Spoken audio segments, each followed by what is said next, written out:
In the eastern kingdom of Khezistan, I heard rumors of Zakarum warriors called Crusaders. While the natives were most reticent, I was able to deduce that this order was founded 200 years ago, just as Rakis took his army of paladins west. But these Crusaders went east on a very different mission. My studies indicate that a high-level cleric of the Zakarum named Akan began to sense the corruption that was eating away at the heart of his faith.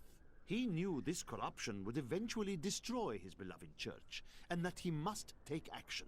After much prayer, Akan hit upon the idea of an order of Crusaders.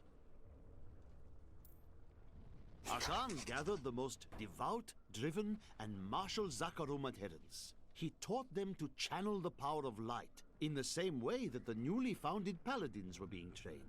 But these recruits, these Crusaders, were given insight into the primal powers of Zakarum in a way no paladin ever was.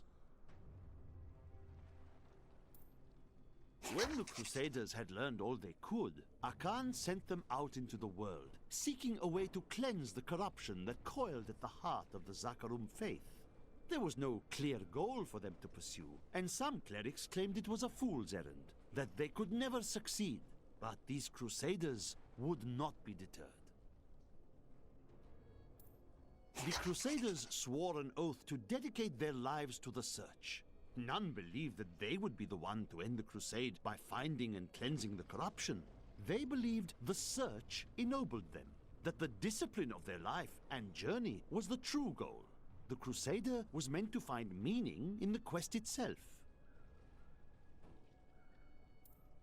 Each and every Crusader was a warrior of rare strength. They had mastered the power of light, of weapon and shield, and of self. Each was sworn to live as a Crusader and to die as one.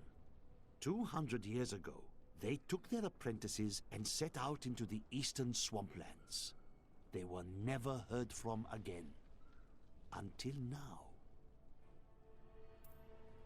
Rumors swirl that the Crusaders have returned, and that they mean to go to the west. But who are these tall, blonde warriors? They look nothing like the Crusaders who set out from Travancore 200 years ago. And those who inhabit the ruins of that ancient city suspect trickery. I recently met a returning Crusader, and now I understand. Each Crusader took an apprentice. When a Crusader fell, his apprentice would take up his armor, his place in the order, and even his very name. When the first generation of Crusaders fell, their own apprentices took up their identities. And so it has continued for 200 years.